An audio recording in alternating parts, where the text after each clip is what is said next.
Tracks of the School of Arts and Humanities. I'd like to thank Magdalena Grohmann, Associate Director of the Centre for Values in Medicine, Science and Technology. I'd like to thank the centre itself, which I think is a wonderful centre whose name just about says it all. It's really good to have a centre where you really know where you're coming from with the name. I'd also like to thank the University of Texas at Dallas and Lisa Lyles, the travel coordinator. So I'm really delighted to be spending time here. I got here somehow. There are a few hitches on the way. Okay, so let's see. Is my cookie going to work? Yes.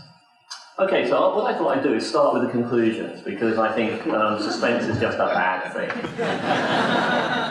So the conclusions are going to be that human beings, actually, I think more than any of the other animals that we share the planet with, are open to a kind of cascade of enhancement. And I'm not going to say anything in the talk about why I think humans are more open to this than the other animals, but we could talk about that in discussion, if you like. I do think, though, that it's, in a way, it's our signature to engineer and re-engineer our own capacities. So that's the idea behind that natural-born cyborgs title.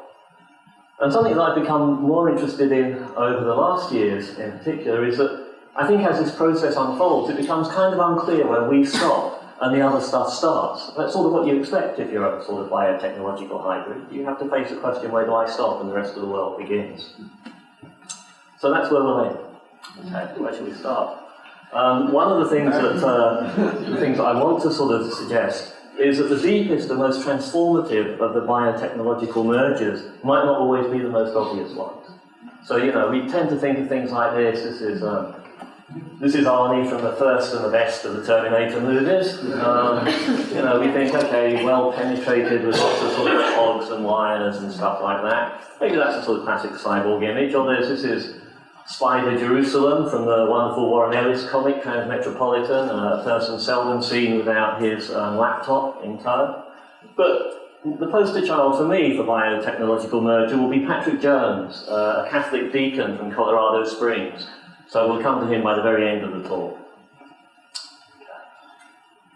So just a little bit about the background of that word cyborg. Some of that background has been spoken of already. The term was coined in a paper in 1960 called Cyborgs and Space, published in the journal Astronautics. This was a shortened version, or an extract really, from a longer paper called, I think, Drugs and Space, something like that appeared a year later.